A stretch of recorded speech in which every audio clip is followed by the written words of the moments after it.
I was standing outside my apartment building at 11 p.m. on a Tuesday night in the pouring rain, soaking wet, my phone dead, my keys locked inside my apartment, my landlord not answering his phone, and no friends available to help me because they all lived across the city and it was late, and honestly, I was too embarrassed to explain how I'd managed to lock myself out like an idiot. That's when the black town car pulled up to the curb, its headlights cutting through the rain, and a man in a chauffeur's uniform stepped out holding an umbrella. "Miss Chen?" he said, approaching me like he'd been looking for me specifically. "My employer, Mr. Harrison, noticed you've been standing out here in the rain for the past 20 minutes. He asked me to offer you the key to his penthouse until you can sort out your situation. He says you shouldn't have to wait outside in weather like this." I stared at him, confused and suspicious and cold and desperate all at once. "Who is Mr. Harrison?" I asked, my teeth chattering, "and how does he know my name?" "He lives in the penthouse of this building," the driver said, gesturing up at the tall apartment complex behind us. "He's seen you around the building. He wanted to help. His penthouse has a guest room you're welcome to use for the night if you need somewhere dry and safe to stay."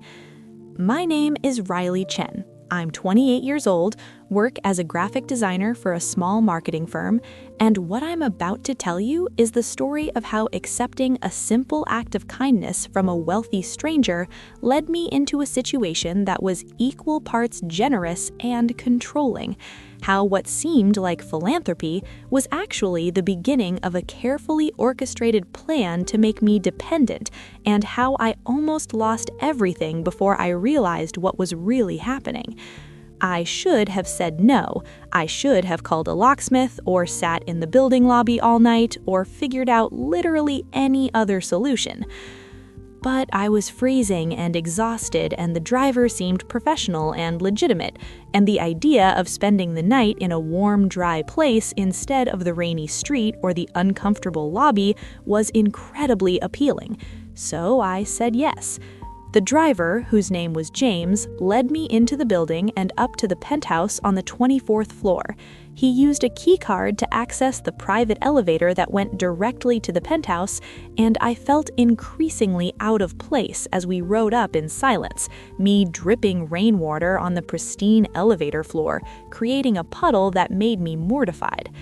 The penthouse was exactly what you'd expect from someone wealthy enough to live in a penthouse in downtown Seattle.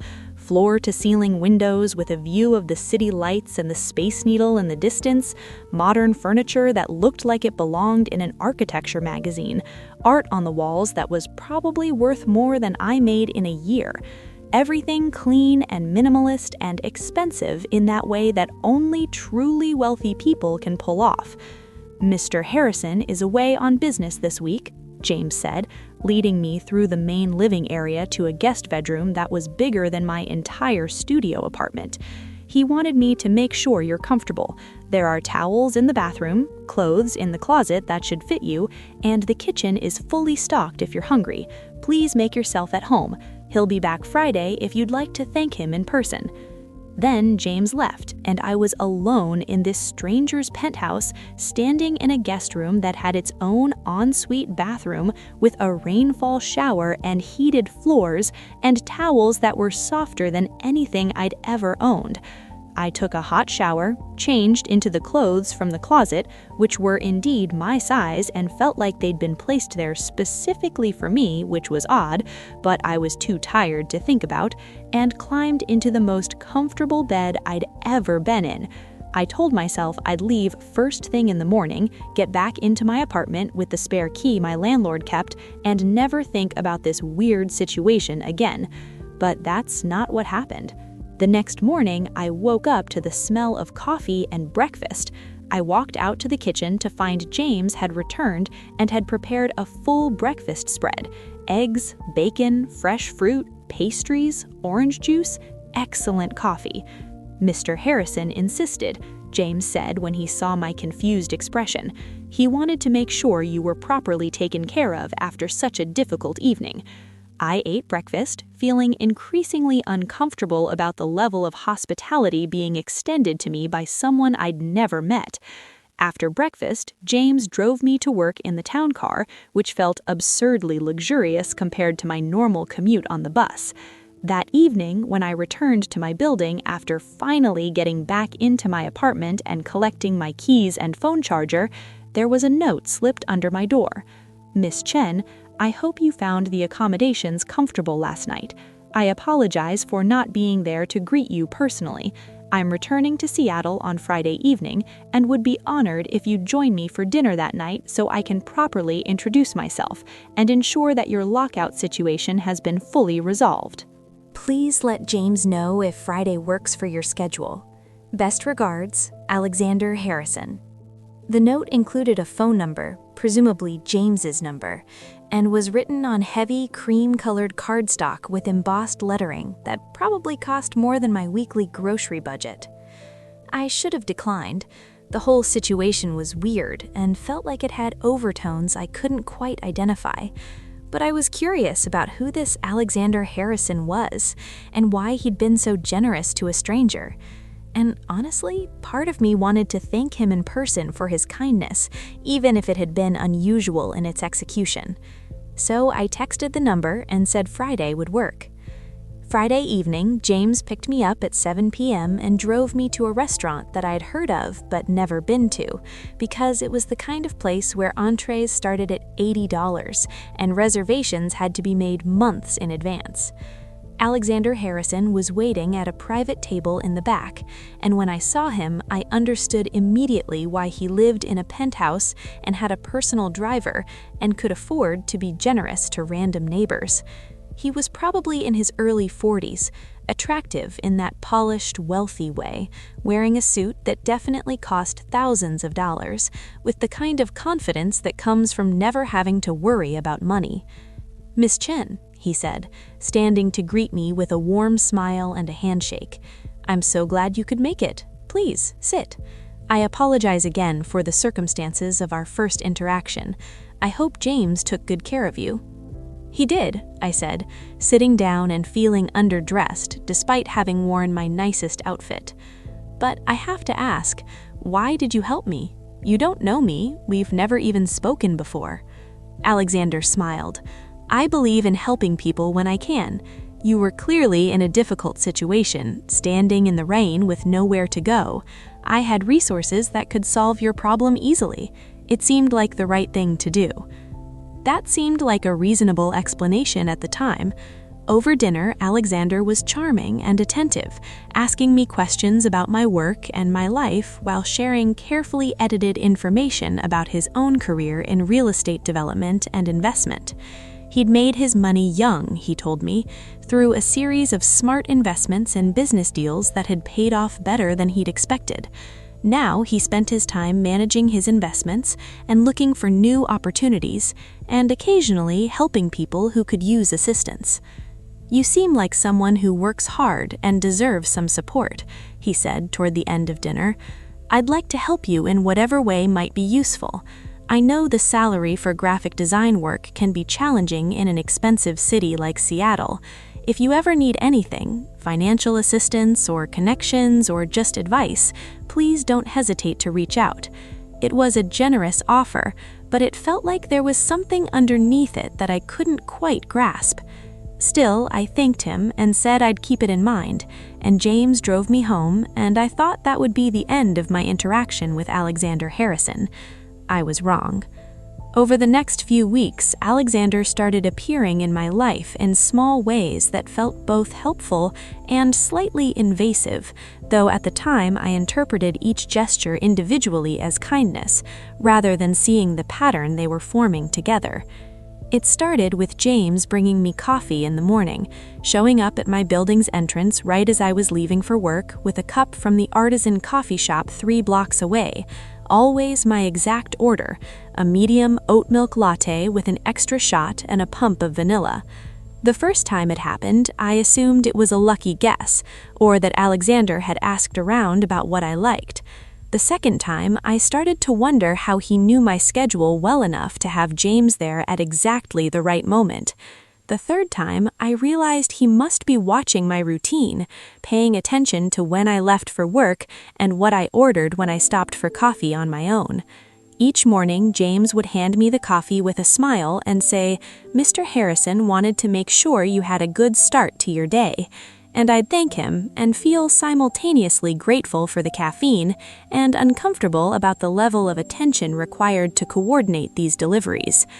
Then the groceries started appearing.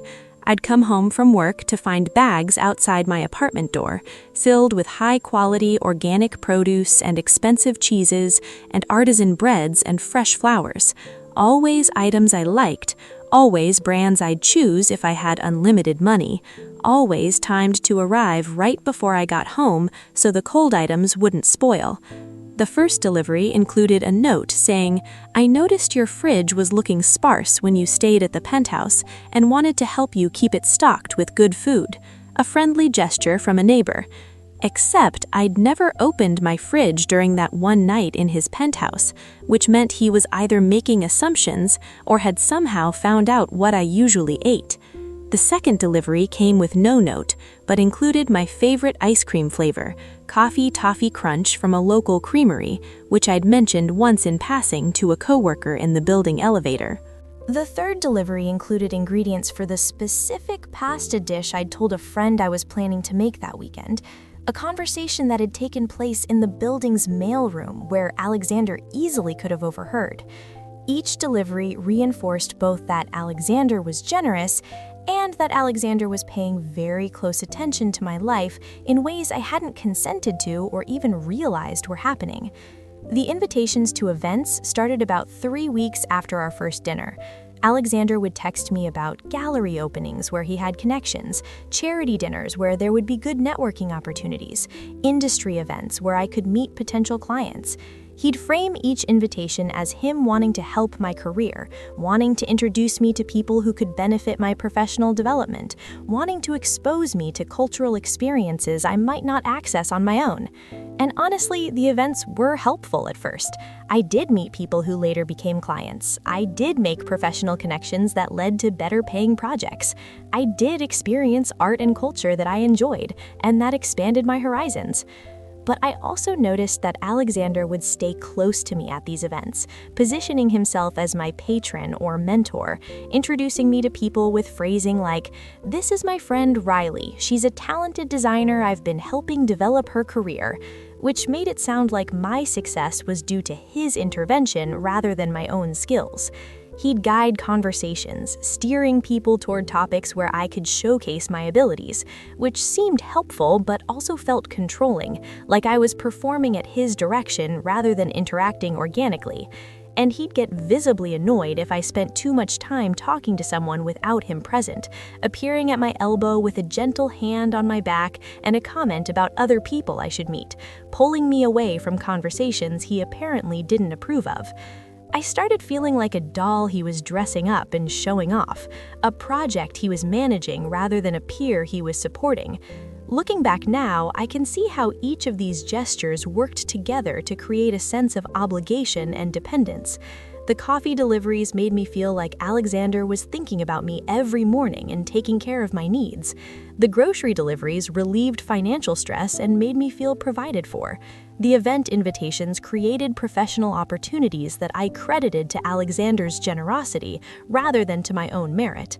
Together, they built a story in my mind where Alexander was my benefactor, someone uniquely generous who deserved my gratitude and loyalty, someone I'd be ungrateful to disappoint or reject. I mentioned to my friend Sophia that this wealthy guy in my building had been really nice to me lately, helping me out with various things. Her response was immediate and concerned. "Riley, that sounds like love bombing. Rich guys don't just randomly help their neighbors out of the goodness of their hearts. He wants something from you. You need to be careful." I brushed off her concern at the time. Alexander had been nothing but respectful and appropriate. He'd never made any advances or asked for anything in return. He was just being kind, right? But Sophia's warning stuck in my mind. I started paying more attention to the pattern of Alexander's behavior. The gifts and assistance were escalating. A few weeks after our dinner, James delivered an envelope to my apartment. Inside was a check for $5,000 and a note from Alexander saying he'd heard I was having trouble with some unexpected medical bills from a root canal I'd needed the month before, and he wanted to help cover the costs so I wouldn't have to stress about money. The thing was, I'd never told Alexander about my dental bills. I'd mentioned it once to my coworker Jen in the lobby of our building while we were waiting for the elevator. Alexander must have overheard, which meant he was paying attention to my conversations and my financial situation in ways that felt intrusive. I didn't cash the check. Instead, I went up to the Penthouse to return it in person and to set some boundaries. Alexander answered the door himself this time, casual in jeans and a button-down shirt, looking surprised but pleased to see me. "Riley, come in. Is everything all right?" "I can't accept this," I said, holding out the check. "It's too much. I appreciate your generosity, but I'm not comfortable taking this kind of money from you." Alexander's expression shifted to something I couldn't quite read. Concern? Disappointment? Irritation? "Please, sit down," he said. "Let's talk about this." We sat in his living room, and Alexander launched into what felt like a prepared speech. "Riley, I understand you're independent and proud. Those are admirable qualities. But there's no shame in accepting help when it's offered. I have more money than I could spend in several lifetimes. Helping people who need it is one of the ways I find meaning in my life. You're struggling with debt and expenses that are hard to manage on your salary. I can make those problems disappear without even noticing the money is gone." "Why wouldn't you let me do that?" "Because I don't know what you want in return," I said honestly. "Nobody helps someone this much without expecting something." Alexander looked hurt. "I don't want anything from you except the satisfaction of knowing I helped someone deserving. But if it makes you feel better, think of it as an investment. Someday, when you're successful and established, you can pay it forward to someone else who needs help." That sounded reasonable. It sounded generous and thoughtful, and like the philosophy of someone who genuinely wanted to make the world better. So, against my better judgment, I accepted the check. That was my second major mistake, after agreeing to stay in his penthouse that first night. Once I'd accepted money from Alexander, the dynamic between us shifted in ways I didn't fully recognize at the time. He started feeling entitled to more of my time and attention. He'd invite me to dinners, and I'd feel obligated to go because he'd been so generous. He'd offer advice about my career, and I'd feel like I should take it because he'd helped me financially.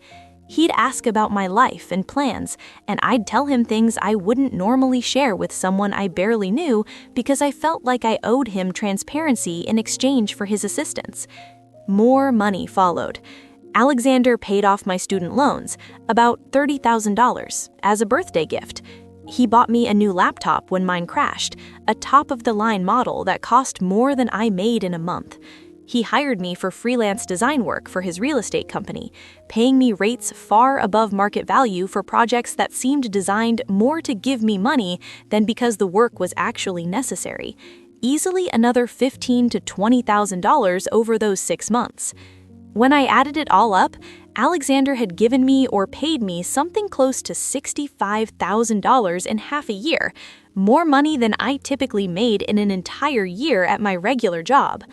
That number was overwhelming and terrifying because it represented not just money, but obligation, debt, something I owed even though Alexander insisted repeatedly that I didn't owe him anything, that these were gifts freely given with no expectations attached. Except there were expectations, unspoken but very real, that became clearer with each passing week.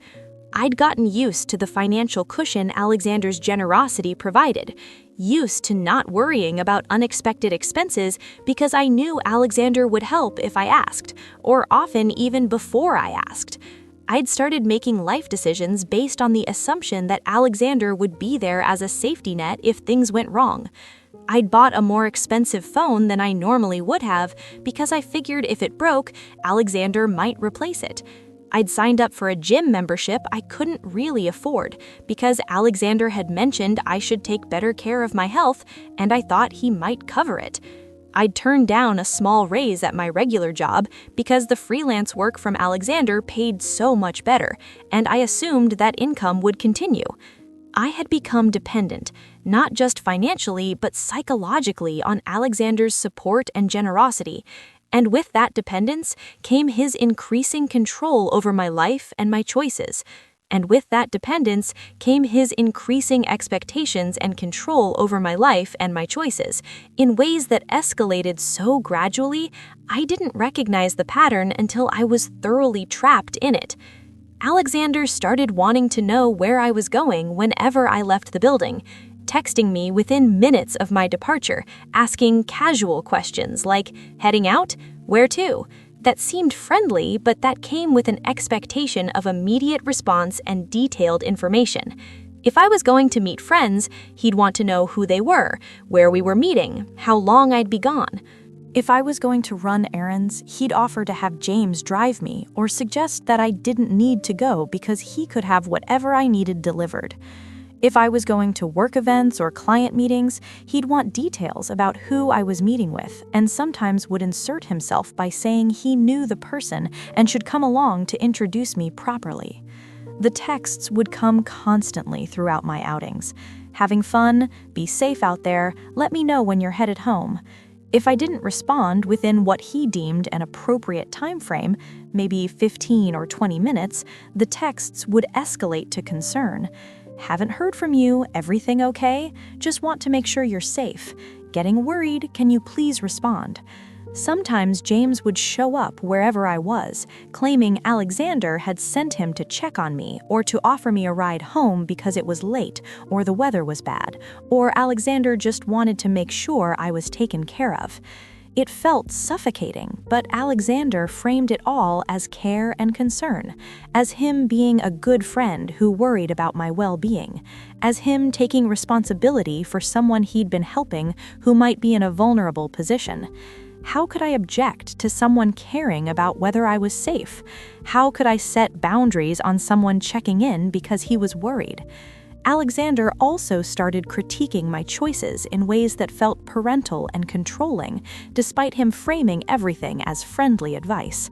My friends, particularly Sophia, who'd been warning me about Alexander from the start, were people he didn't approve of. "I don't think Sophia is a good influence on you," he said one day after I'd come back from brunch with her. "She seems negative and cynical. I've noticed you're always more stressed after spending time with her. Maybe you should consider limiting contact with people who bring you down and focus on relationships that are more positive and supportive." He'd critique my spending habits, even though I was spending my own money on things I needed or wanted. "You bought takeout again? You should eat healthier and cook more at home. I've stocked your fridge, so there's no excuse. That coffee shop you go to charges too much. Why don't you let James bring you coffee instead of wasting money? You don't need new shoes. The ones you have are fine. Save your money for important things." He'd critique my career decisions, insisting that I should quit my regular job and focus entirely on freelancing for him and for the clients he connected me with. "Why are you still working for that marketing firm? They don't pay you what you're worth. You should go independent full-time. I'll make sure you have enough client work to support yourself. You'll make more money and have more flexibility, and you'll be able to focus on the kinds of projects that actually challenge you, rather than the mediocre work your current boss assigns you." When I hesitated, saying I valued the stability of a regular paycheck and the health insurance my job provided, he offered to pay me a monthly retainer to make up for the lost salary and to cover my health insurance himself. "I can easily afford it, and it would give you the freedom to build the career you really want, instead of being stuck in a job that's beneath your potential." He'd critique my leisure activities, my hobbies, how I spent my free time. "You're watching TV again? That's such a waste of time. You should be reading or learning a new skill or networking. Why don't you come up to the Penthouse and I'll show you some of the investment strategies I use. You might find them interesting. You're going hiking? That seems dangerous to do alone. Why don't you wait until I can arrange for someone to go with you or find a safer activity? You're taking a pottery class? I don't see how that advances your career goals. Maybe you should use that time for professional development instead." Each piece of advice or criticism came with an offer to fix whatever problem Alexander had identified, and with an expectation that I'd defer to his judgment because he was older and wealthier and more successful and had been so generous to me. And often his advice wasn't entirely wrong, which made it harder to reject. Sophia could be negative sometimes. I did spend money on things I didn't strictly need. My job did underpay me. But the issue wasn't whether his observations had some truth to them. The issue was that Alexander felt entitled to make those observations and to expect me to change my behavior based on his preferences. He was managing my life like I was his employee or his child, rather than an adult peer capable of making my own decisions. The breaking point, the moment when I finally saw the full scope of what was happening and knew I had to get out, came about 8 months into this increasingly controlling dynamic. Alexander invited me to dinner at the Penthouse, just the two of us, saying he had something important to discuss. Over an elaborate meal that he'd had catered from one of Seattle's best restaurants, with wine that probably cost more per bottle than I spent on groceries in a week, Alexander laid out what he called a proposal for the next phase of our relationship. "Riley," he started, "I've been thinking a lot about your situation and your future. You're incredibly talented and hardworking, but you're being held back by practical constraints, like housing costs and irregular income and lack of connections in the industry. I want to help you overcome those obstacles in a more comprehensive and structured way." He then presented what was essentially a proposal for me to become completely dependent on him in exchange for his financial support and career advancement assistance. He'd set me up in one of his properties rent-free, a beautiful 2-bedroom apartment in a trendy neighborhood that he owned and was currently vacant. I'd work for his real estate company as his personal designer, handling all the marketing materials and branding and website work for his various properties and developments, at a salary he quoted that was substantially more than I was currently making. I'd have access to his network, his connections, his resources, everything I needed to build a successful career. In exchange, he wanted exclusivity. I'd quit my regular job and work only for him. I'd live in his property where he could easily visit and check in on me. I'd be available when he wanted my company for dinners or events or just conversation. I'd prioritize our friendship above my other relationships because he'd be investing so much in me and deserved that loyalty. I'd defer to his judgment on career decisions because he had more experience and knew what was best for my professional development. He presented this proposal like it was an incredible opportunity, like he was offering me a chance at a better life that I'd be foolish to refuse. And on paper, it did sound good. No more worrying about rent, no more juggling multiple jobs, steady work doing something I enjoyed for someone who appreciated my skills, access to resources and connections that could genuinely advance my career.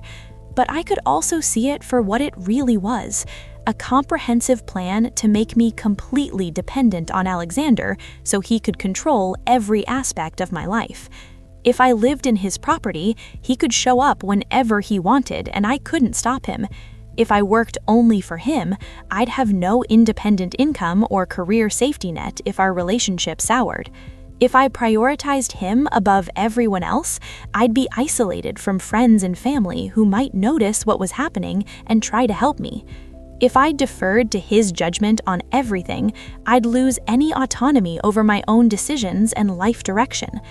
The proposal made the subtext of our entire relationship suddenly explicit. Alexander didn't want a friendship. He wanted to own me. He wanted someone beautiful and young and talented who would be grateful for his generosity and would therefore accept his control.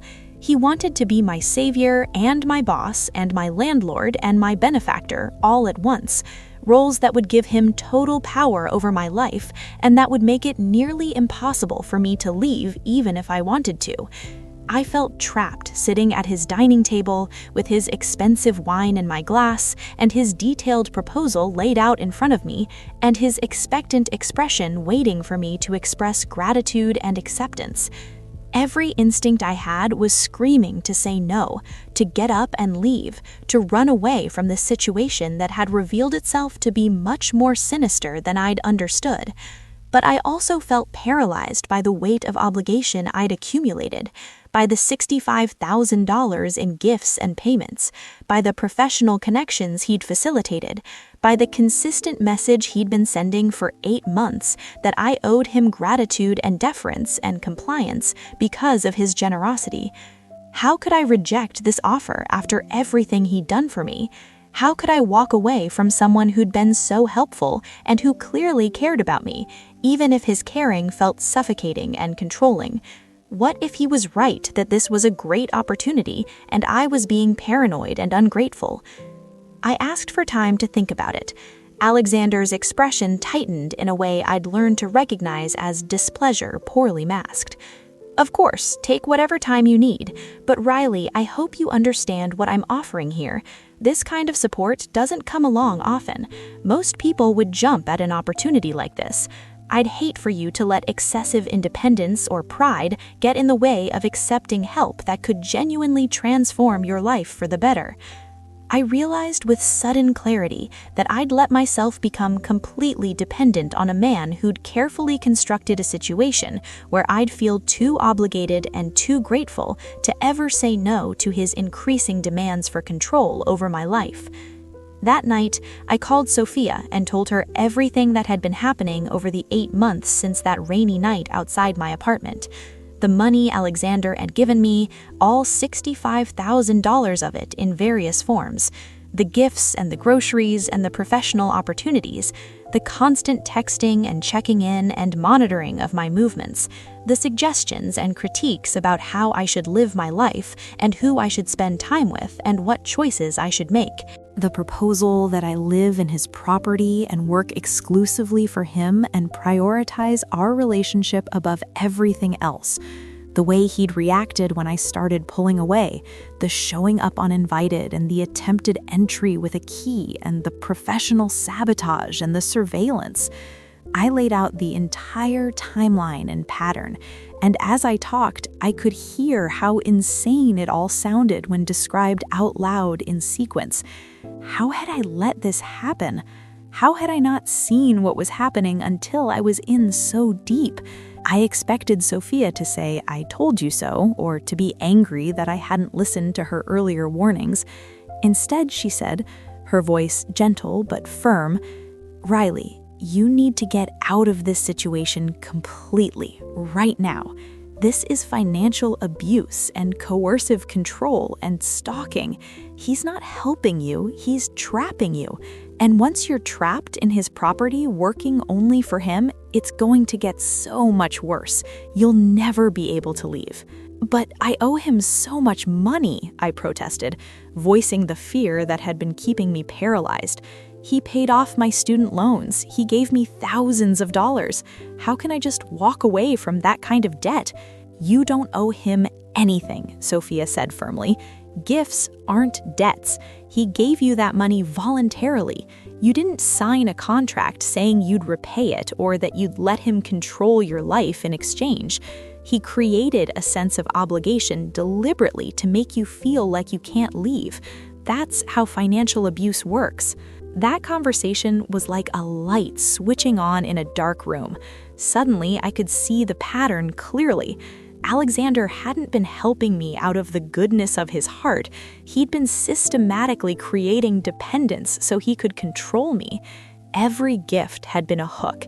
Every generous gesture had been designed to make me feel obligated.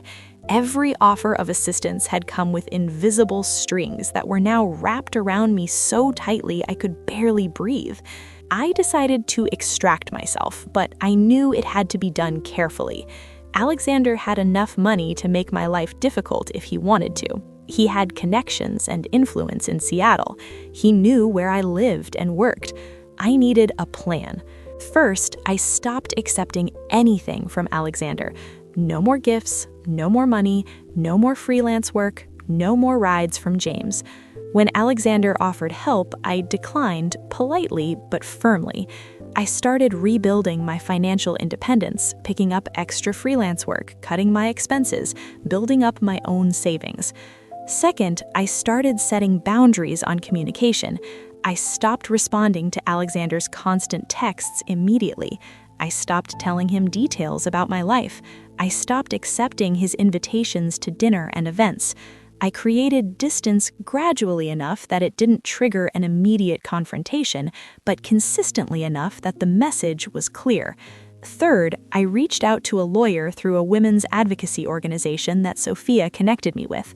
I explained the situation and asked if Alexander had any legal claim on me based on the money he'd given me. The lawyer, a woman named Patricia who specialized in domestic and financial abuse cases, was very clear. Unless you signed a contract agreeing to repay him or to provide him with something in exchange for the money, he has no legal claim. Gifts are gifts. The fact that he's trying to use them to control you doesn't give him legal rights over you. You can walk away. Her words were exactly what I needed to hear. I could walk away. I didn't owe Alexander anything, legally or morally. The obligation I felt was manufactured, not real.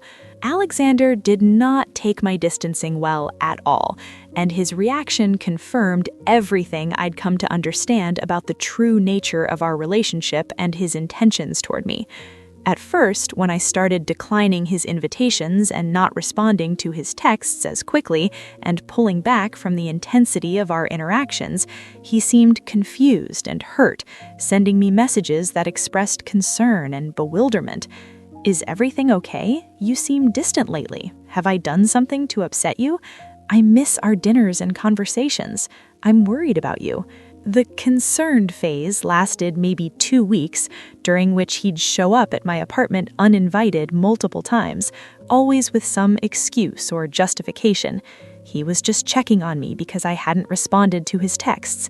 He was bringing me food because he'd ordered too much for dinner and didn't want it to go to waste. He happened to be in the neighborhood and thought he'd say hello. He had a gift for me and wanted to deliver it personally. Each time, I'd keep the interaction brief and polite but distant, not inviting him in, not engaging in long conversations, maintaining the boundaries I'd decided were necessary. And each time, I'd see his frustration growing beneath the surface veneer of friendly concern, visible in the tightness around his eyes and the edge that would creep into his voice when I'd decline his offers or cut our conversations short.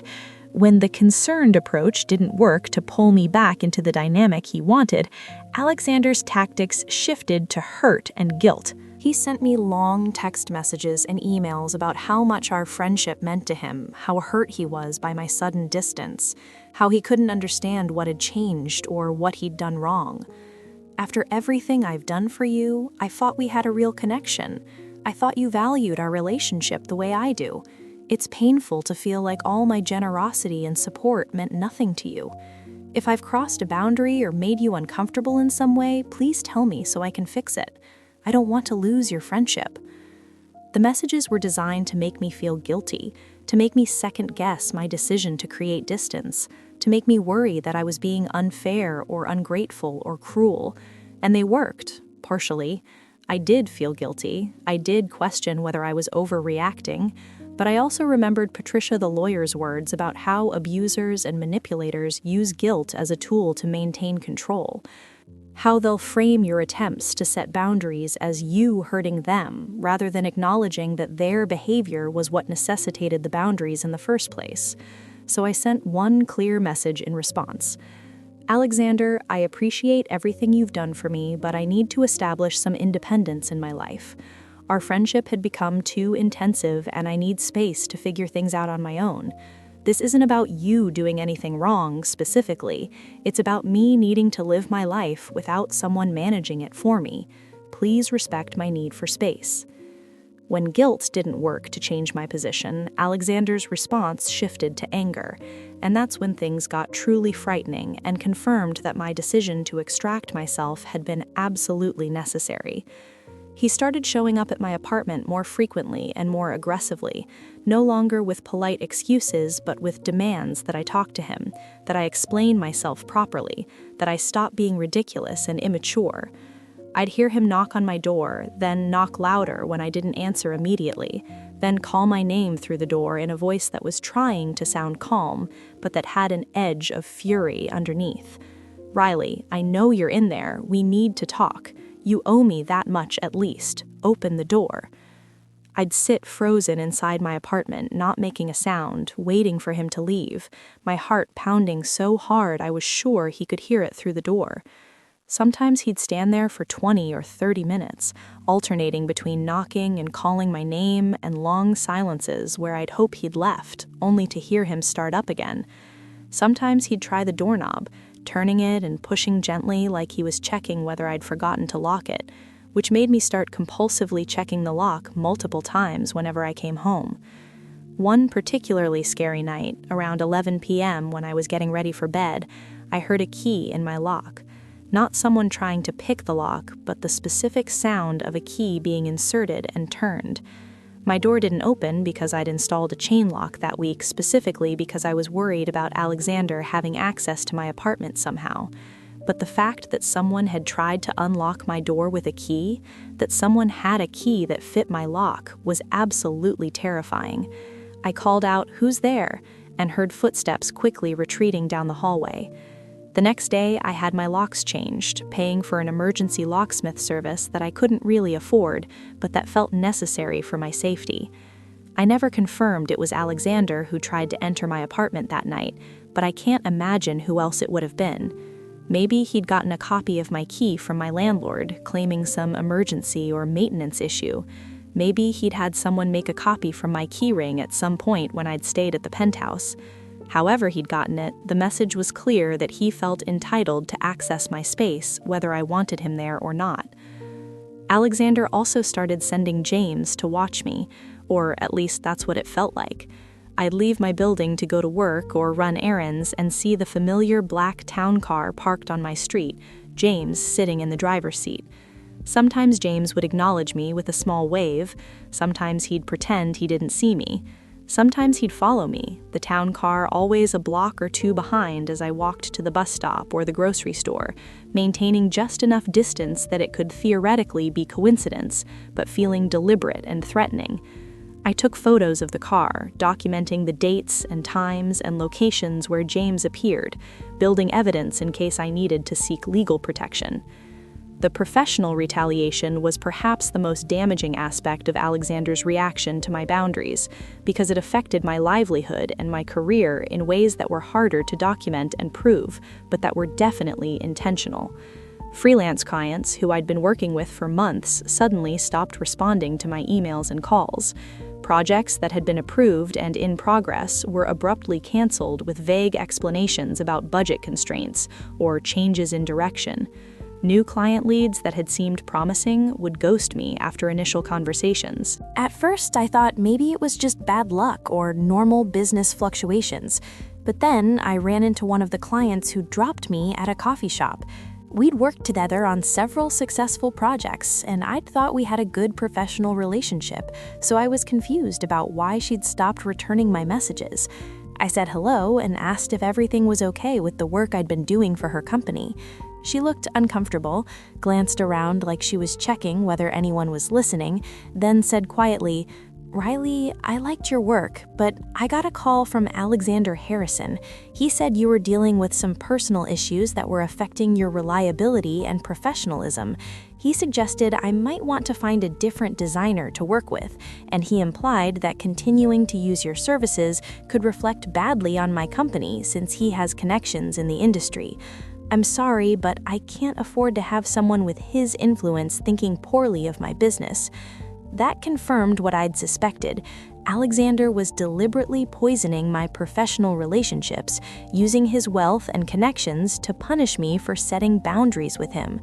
He was framing it as concern about my reliability, making himself look like someone trying to protect businesses from working with an unstable designer, when really he was simply retaliating against me for refusing to remain under his control. I documented that conversation too, making notes about exactly what the client had said and the date and time we'd spoken. Over the following weeks, I reached out to 3 other clients who dropped me and got similar stories from 2 of them. Alexander had contacted them, expressed concerns about my professionalism, suggested they'd be better off working with other designers. He was systematically destroying the freelance business I'd built, and there was very little I could do to stop him because he had resources and connections I couldn't match. My landlord informed me around this same time that my lease wouldn't be renewed when it expired in 4 months. He didn't give me a clear reason, just saying he was planning some renovations to the building and needed the unit vacant. But I suspected Alexander's influence there too, since my landlord managed several of Alexander's properties and would have strong motivation to stay on Alexander's good side. Being forced to move when I was already dealing with lost income and the stress of Alexander's harassment felt like another layer of punishment for daring to establish independence. The sense of being surveilled, of having my life monitored and my movements tracked, of having someone with vast resources turned against me in ways both obvious and subtle, created a level of stress and anxiety that affected every aspect of my life. I couldn't sleep well because I was constantly listening for sounds at my door or footsteps in the hallway. I couldn't focus on work because I was worried about what client Alexander might contact next and how much income I might lose. I couldn't relax even in my own apartment because I knew someone had tried to enter with a key and I didn't feel safe.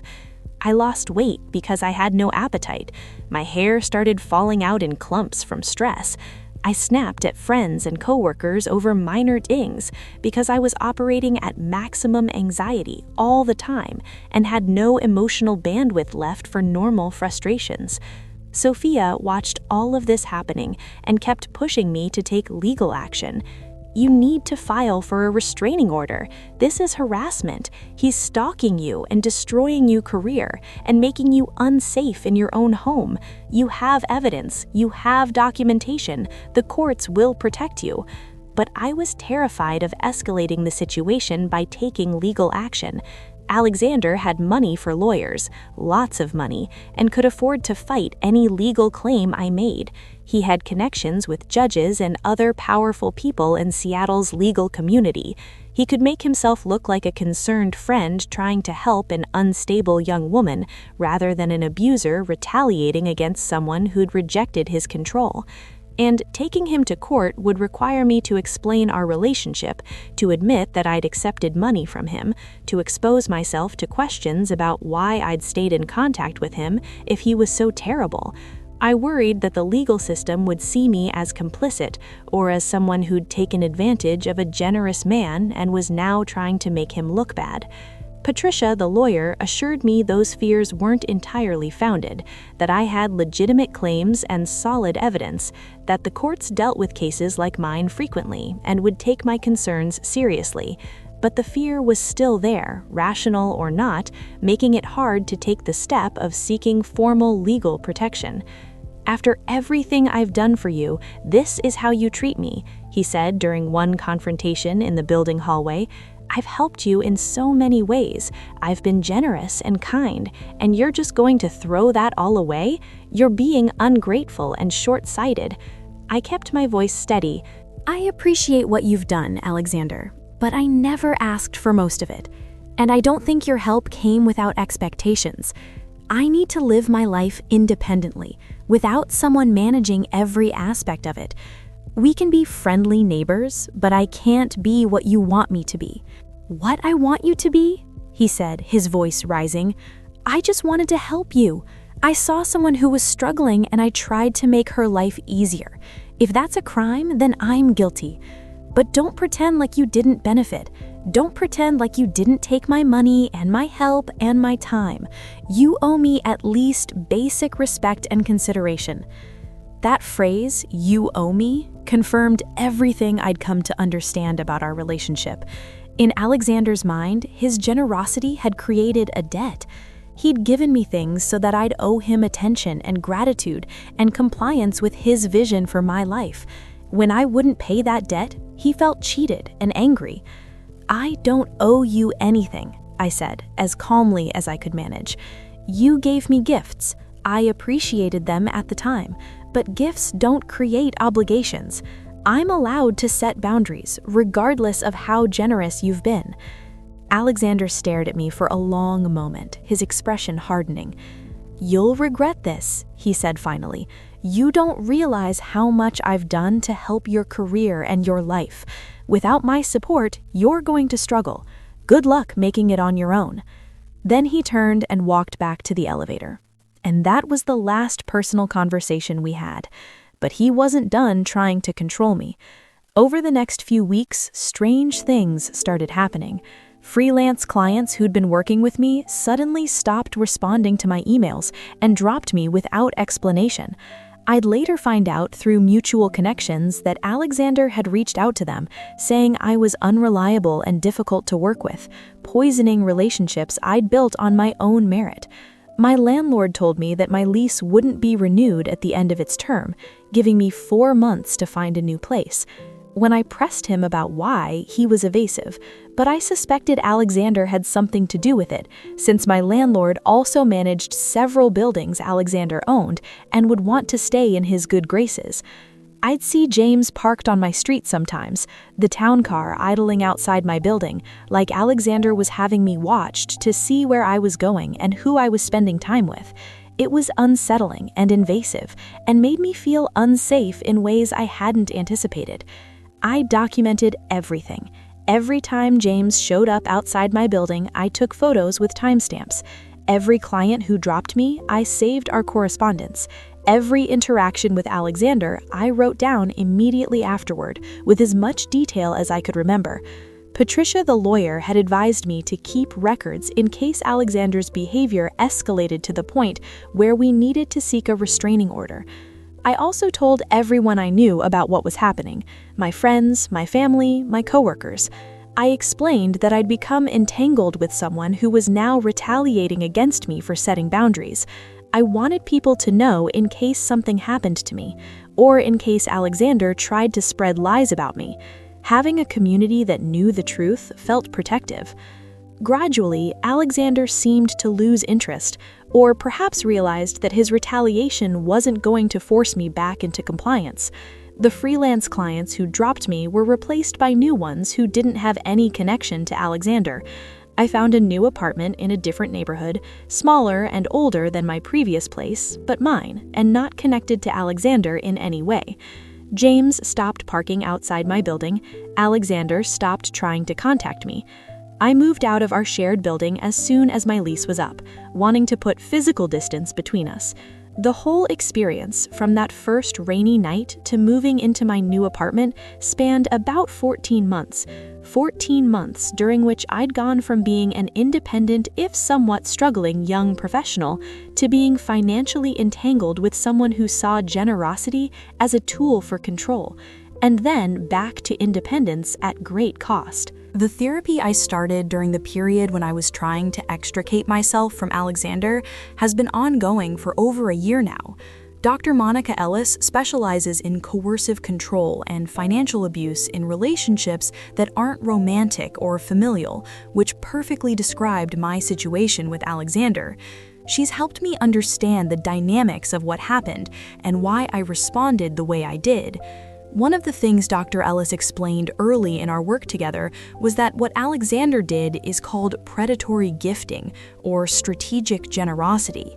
It's when someone gives gifts or money not out of pure altruism, but as a strategy to create obligation and dependence. The gifts come with invisible strings attached, expectations that the recipient will provide something in return, even though that exchange is never explicitly stated. It's particularly effective with people who are in vulnerable positions financially or socially, because the gifts genuinely help in the short term while creating long-term dependence. Alexander had identified me as someone who was struggling, someone who worked hard but didn't make much money, someone who was isolated in a big city without a strong local support network. I was the perfect target for his strategic generosity because I genuinely needed help and was likely to be grateful for it and unlikely to question his motives. The progression of his behavior followed a predictable pattern that Dr. Ellis said she sees often in these cases. First, the initial dramatic gesture of help, me being locked out and him offering his penthouse, which created a sense of indebtedness and made me think he was a uniquely kind person. Second, the escalation of gifts and assistance, each one a little bigger than the last, gradually normalizing the idea that he would solve my problems and that I should rely on him. Third, the shift from giving freely to giving with expectations, where the help came with increasing strings attached, and where he'd express disappointment or hurt if I didn't reciprocate with gratitude and compliance. Fourth, the isolation and control, where he started managing more aspects of my life and cutting me off from other sources of support. And finally, the retaliation when I tried to leave, where he used his resources and connections to make my life difficult as punishment for not staying under his control. Understanding this pattern helped me stop blaming myself for falling into the situation. I didn't do anything wrong by accepting help when I needed it. I didn't fail by not recognizing the manipulation earlier.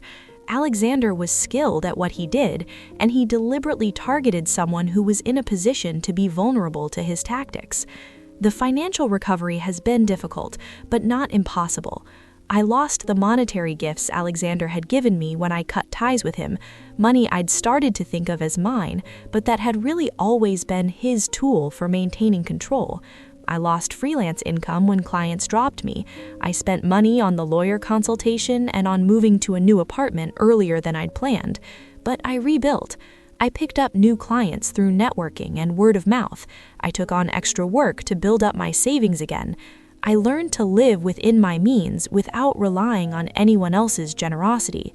I'm financially independent now in ways I wasn't even before I met Alexander, because I've learned to be resourceful and careful and self-sufficient.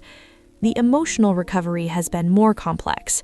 Learning to trust my own judgment again after being manipulated so effectively has taken time and work. Learning to accept help from friends without panicking that it's creating obligation has required conscious effort and repeated reminders that healthy relationships involve mutual support without strings attached. Learning to recognize red flags in potential friendships or professional relationships has become a skill I've had to develop.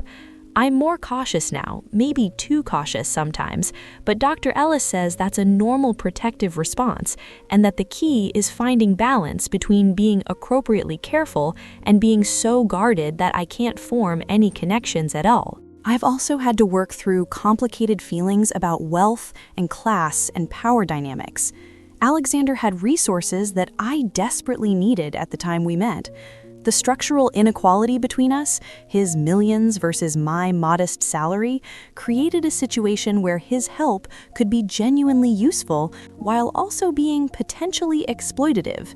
In a more just world, I wouldn't have been in a position where accepting help from a wealthy stranger felt necessary. In a more just world, people wouldn't be one unexpected expense away from financial crisis. But we don't live in that world, and wealthy people know that their resources give them power over people who have less. Some use that power responsibly, and some, like Alexander, use it to control. Now, almost 2 years after that first rainy night outside my apartment building, I'm rebuilding my life on my own terms. I have a modest apartment that I pay for myself. I have freelance clients who hire me because they value my work, not because someone wealthy is paying them to give me projects. I have friends who support me without expecting anything in return beyond normal friendship reciprocity.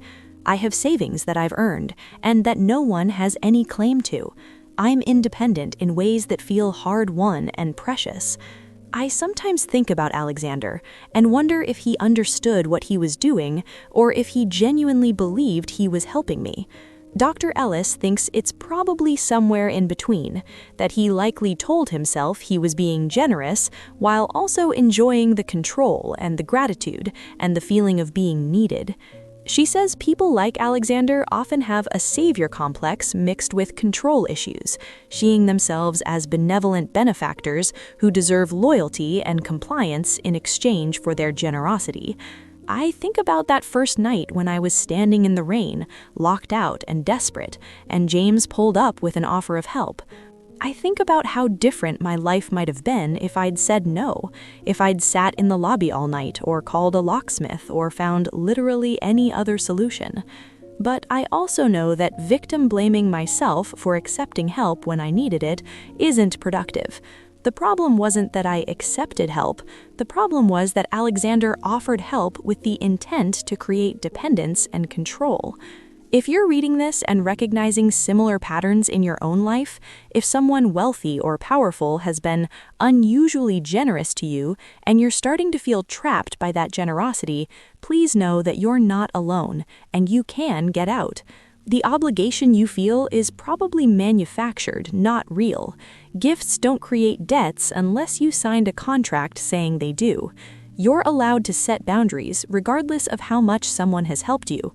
You're allowed to say no to additional help if it comes with strings you're uncomfortable with. Reach out to organizations that specialize in financial abuse or coercive control. Many areas have women's advocacy groups or legal aid organizations that can provide advice and support. Document everything that's happening, all the gifts and the expectations, and any retaliation when you try to set boundaries. Tell people you trust what's going on so you're not isolated. And remember that you're not being ungrateful or selfish by protecting yourself. You're being smart and self-preserving. The experience with Alexander taught me that kindness isn't always pure, that generosity can be weaponized, that help can come with chains attached. But it also taught me that I'm stronger than I thought, that I can rebuild after being knocked down, that independence is worth fighting for, even when it's difficult and scary. I'm still cautious about accepting help from people I don't know well. I'm hyper-vigilant about power imbalances in relationships and about anyone who seems too interested in solving my problems.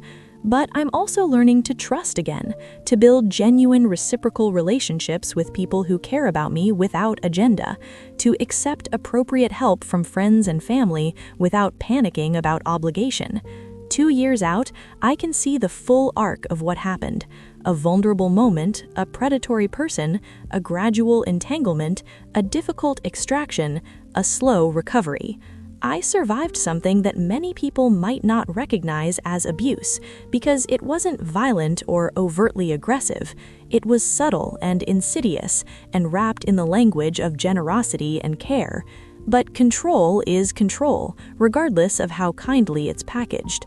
If my story helps someone else recognize a similar situation in their own life and get out before they're as entangled as I was, then sharing all of this has been worth it. You deserve relationships based on mutual respect and equality, not on financial obligation and manufactured debt. You deserve to make your own choices without someone wealthy pulling strings behind the scenes. You deserve independence and autonomy and the dignity of living life on your own terms. If you found this story meaningful, I'd love to hear from you in the comments. Have you experienced someone using generosity to control you? How did you recognize what was happening? How did you get out? Your story might help someone else who's struggling with a similar situation. If this story helped you think differently about power dynamics and financial control in relationships, please consider supporting the channel so I can continue sharing these stories. Thank you for listening. You can find more stories about manipulation and recovery on my channel. Don't forget to subscribe. See you in the next one.